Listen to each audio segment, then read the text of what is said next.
నమస్కారం, నా పేరు తేజస్విని. బీసీఎన్ న్యూస్ కి స్వాగతం. ముందుగా ముఖ్యాంశాలు.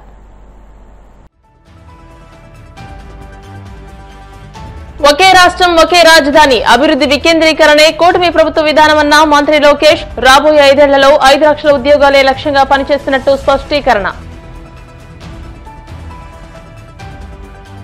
ఒంగోలులో స్థానిక ఎమ్మెల్యే దామచర్ల జనార్దన్ తో కలిసి స్మార్ట్ రేషన్ కార్డులు పంపిణీ చేసిన మంత్రి డోరా. స్మార్ట్ కార్డులు పౌర సరఫరాలో నూతన అధ్యాయమని వెల్లడి. పల్లె నుంచి ఉన్నత స్థాయికి వెళ్లిన వేగేసిన రామకృష్ణంరాజు జన్మభూమిపై మమకారంతో సమాజ సేవ చేయడం అభినందనీయం. గన్నవరం ఎమ్మెల్యే యార్లగడ్డ వెంకట్రావు. గునుపూడి గ్రామదేవత శ్రీ ఆదిలక్ష్మి రాజ్యలక్ష్మి పోలేరమ్మ అమ్మవారి ఆలయ అభివృద్ధికి పాలకవర్గం కృషి చేయాలి. దేవస్థాన నూతన పాలకవర్గ ప్రమాణ స్వీకారోత్సవంలో ఎమ్మెల్యే అంజిబాబు. నెల్లూరు నగరంలోని మైపాడు గేటులో స్మార్ట్ స్ట్రీట్ వెండింగ్ మార్కెట్ ను ముఖ్యమంత్రి చంద్రబాబు ప్రారంభించారు. 7 కోట్లతో అత్యాధునికంగా ఏర్పాటు చేసిన స్మార్ట్ కంటైనర్ షాపులను వర్చువల్ గా సీఎం చంద్రబాబు ప్రారంభించారు. వీధి వ్యాపారులకు ఇబ్బంది లేకుండా స్థిర వ్యాపారం చేసుకునే అవకాశాన్ని ప్రభుత్వం కల్పించింది.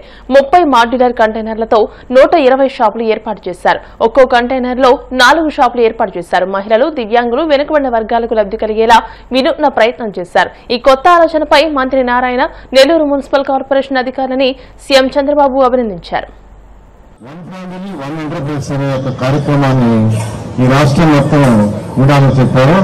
దాంట్లో భాగంగా సార్ ఈరోజు ఈ రాష్ట్రంలో మొత్తం 8 మున్సిపల్ కార్పొరేషన్లో ఈ ప్రోగ్రామ్ శాంక్షన్ చేసింది సార్.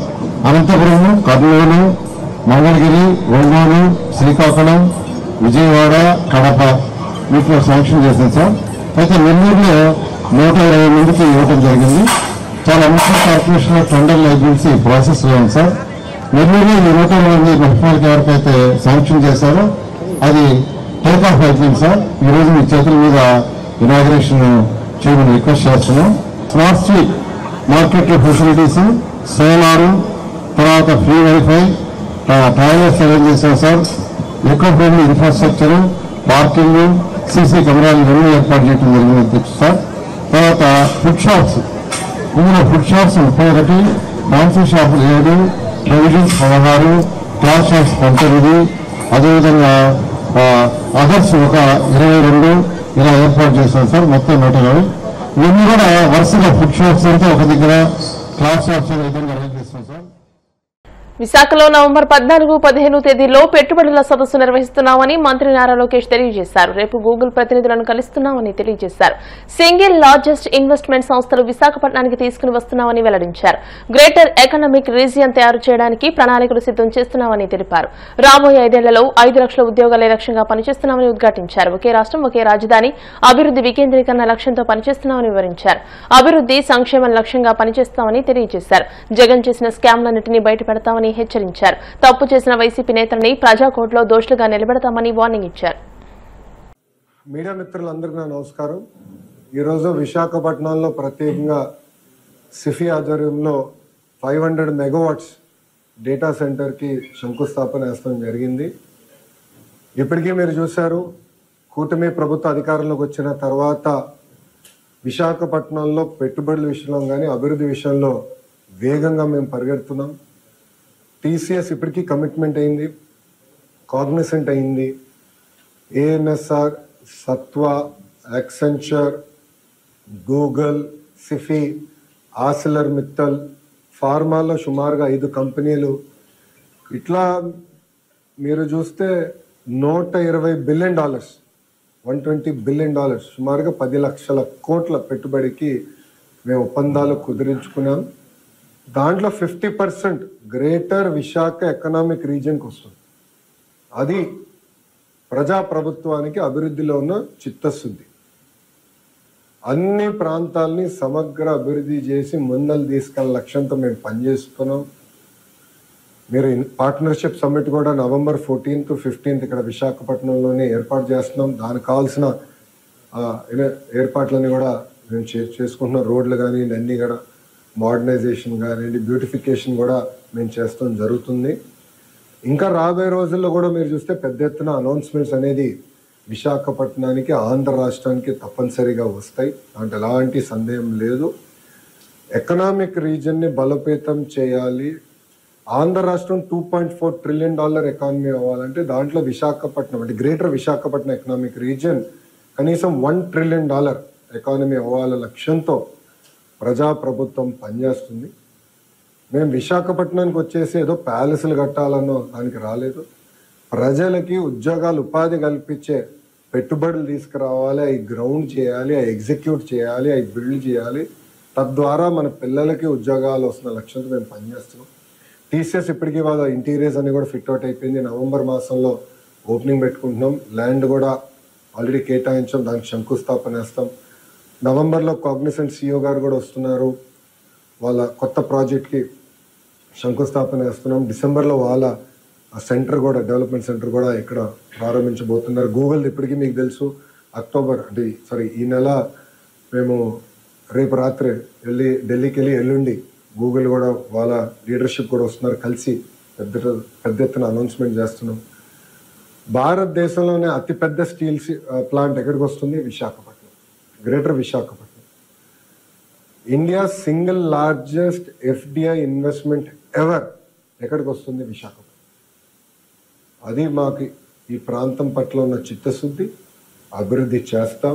మేము ప్రజల్ని ఒప్పించి అభివృద్ధి చేసి పెట్టుబడులు తీసుకొచ్చి ముందరికి వెళ్తాం.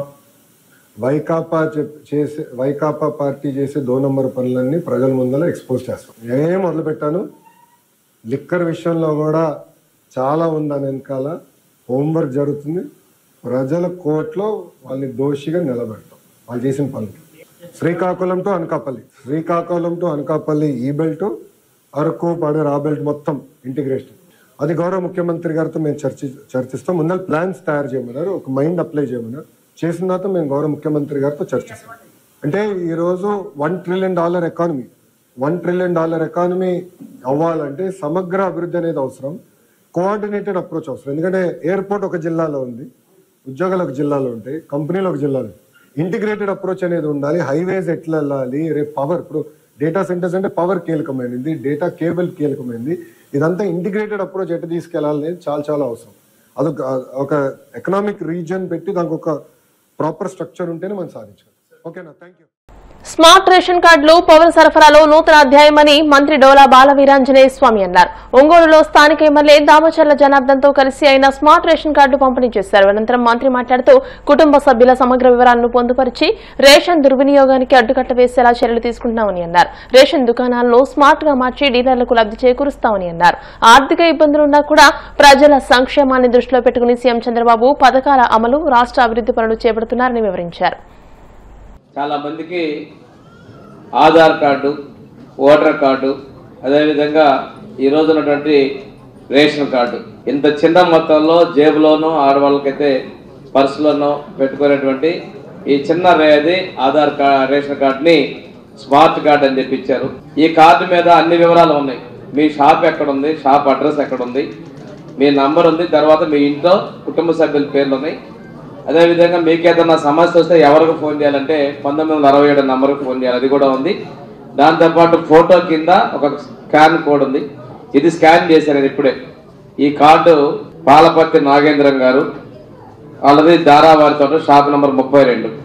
ఆ కార్డు స్కాన్ చేస్తే వాళ్ళ డేటాలో చూసుకుంటే ఆవిడ ఈ నెలలో 5వ తేదీ అక్టోబర్ 5వ తేదీన బయోమెట్రిక్ ఏలు ముద్ర వేసి తీసుకున్నారు. 15 కేజీల రైస్, 1 కేజీ చక్కెర తీసుకున్నారు. అదేవిధంగా పోయిన నెలలో కూడా తీసుకున్నారు. అది మొత్తం కూడా స్కాన్ చేస్తే మీరు తీసుకున్నది లేని ఏ షాపులో తీసుకున్న వివరాలు ఇందులో వస్తాయి. ఈ కార్డు మీకు అనుమానాలు వస్తాయి. ఇంట్లో పెళ్ళైనా కొత్త వాళ్ళు చేర్చుకోవాలన్నా ఏదైనా వాళ్ళని కారణాల మీద తొలగించాలనుకున్నా వాళ్ళు ఎలా చేయాలంటే ఈ కార్డు తీసుకొని మీ దగ్గరలో ఉన్న గ్రామ సచివాలయంకి వెళ్ళి ఆ సచివాలయంలో మీరు మార్పులు అంటే దానికి సంబంధిత అధికార సంతకాలు పెట్టి పెళ్ళైనా కానీ తొలగింపులు కానీ సంతకాలు పెట్టిస్తే అప్డేట్ చేసిన తర్వాత మీరు అక్కడే కార్డు ప్రింట్ తీసుకోవచ్చు. ప్రతి ఒక్కరికి ఆహార భద్రత విషయంలో కేంద్ర ప్రభుత్వం మోడీ గారు ఇచ్చినటువంటి వారి యొక్క సహాయ సహకారాలు కూడా మనం గుర్తు చేసుకోవాల్సిన అవసరం ఉంది. వీటన్నిటి లక్ష్యం ఒకటే, అందరికీ అందుబాటులో సౌకర్యాలు ఇవ్వాలనేది ముఖ్యమంత్రి గారి ఆలోచన. రాష్ట్రంలో అనేక కార్యక్రమాలు ఈరోజు జరుగుతూ ఉన్నాయి. ఈరోజు ఉండే పరిస్థితుల్లో ఎన్ని ఆర్థిక ఇబ్బందులు ఉన్నా కూడా ఏదైతే ఎన్నికల ముందు మనం ప్రామిస్ చేశారో మన ప్రీతం నాయకుడు చంద్రబాబు నాయుడు గారు, ఎన్డీఏ కూటమి, పవన్ కళ్యాణ్ గారు కానీ, బీజేపీ కానీ అందరూ కూర్చొని ఈరోజు రాష్ట్రం ఎన్ని ఇబ్బందులు ఉన్నా కూడా ప్రజలకు ఇచ్చిన మాటని, ప్రజల్ని ఏదో విధంగా వాళ్ళ ముందుకు తీసుకురావాలి, ప్రజలు కూడా వాళ్ళు సంతోషంగా ఉండాలి అని ఈరోజు అనేక కార్యక్రమాలు కూడా చేయడం జరుగుతూ ఉంది. ఈరోజు చెప్పిన మాట ప్రకారం పెన్షన్లు మీకు 4,000 రూపాయలు 1వ తారీఖు ఆదివారం వస్తే 31వ తారీఖే మీ అందరూ కూడా చేరుస్తున్నారు. ఆ విధంగా ఈరోజు పెన్షన్లు ఇవ్వడం జరుగుతూ ఉంది. దాంతోపాటు అన్నదాత సుఖీబాబు కూడా మన దగ్గరికి వచ్చేకి ఇలా 3,174 కోట్ల రూపాయలు ఈరోజు రాష్ట్రంలో ఖర్చు పెట్టి ఎవరైతే తల్లిదండ్రులు ఉన్నారో వాళ్ళ పిల్లలు కూడా చదువుకోవాలని ఉద్దేశంతో దాని కార్యక్రమం కూడా లాంచ్ చేసి ఈరోజు అందరికి కూడా అకౌంట్ వేసి పిల్లలు కూడా చదువుకునే విధంగా మూతలు, లేబుళ్లు ఒకే రకంగా ఉండడంతో రాష్ట్రంలో అసలు మద్యం, నకిలీ మద్యానికి తేడా కనుక్కోలేని పరిస్థితి నెలకొందని వైసీపీ మాజీ ఎమ్మెల్యే రాచమల్లు శివప్రసాద్ రెడ్డి తెలియజేశారు. కడప జిల్లా పొద్దుటూరులో ఆయన మీడియాతో మాట్లాడుతూ పోర్టు రీచ్ అన్న చంద్రబాబు నినాదం పోర్టు శ్మశానం అయిందా అని ఎద్దేవా చేశారు. పంటలకు యూరియా అధికంగా వాడితే క్యాన్సర్ వస్తుందని చంద్రబాబు చెబుతున్నారని, మొలకల చెరువు నకిలీ మద్యం తాగితే ఆరోగ్యం వస్తుందా అని నిలదీశారు. టీడీపీ నాయకులు గ్రామాల్లో దాదాపు 1,00,000 బెల్ట్ షాపులు ఏర్పాటు చేశారని తెలియజేశారు. నకిలీ మద్యం కేసులో స్పిరిట్ సరఫరా చేసిన బెంగళూరుకు చెందిన బాలాజీని ఎందుకు అరెస్ట్ చేయలేదని ప్రశ్నించారు. జయచంద్రారెడ్డి వెనుక కరకట్ట పెద్దలున్నారని ఆరోపించారు. రాచమల్లు పట్టుకుంటే 10 లక్షలు అనుకుంటున్నారా? ఈ రాష్ట్రంలో అసలేదో నకిలీదో పట్టుకుంటే 10 లక్షలు. ఇది నకిలీనా అసలా పట్టుకుంటే 10 లక్షలు. యాక్చువల్గా అయితే ఈ క్యూఆర్ కోడ్ స్కాన్ చేస్తే ఏ డిస్టిలరీ నుంచి బాటిల్ వచ్చింది, ఏ జిల్లాలో ఏ బ్రాందీ షాపుకు పోయిందని చెప్పడానికి దీన్ని కూడా నకిలీ తయారు చేసినారు. ఈ క్యూఆర్ కోడ్ మూత మీద ఉండే కూడా మూత మీద హీల్ చేస్తారు. ఈ హీల్ చేసినది కూడా డూప్లికేట్ చేసినారు. బాటల్ సేమ్, లేబుల్ సేమ్, మూత మీద హీల్ సేమ్, మూత మీద వచ్చిన క్యూఆర్ కోడ్ సేమ్. కానీ ఈ బాటల్లో ఉండే మందు మాత్రం విషం, ఈ మందు మాత్రం స్పిరిట్.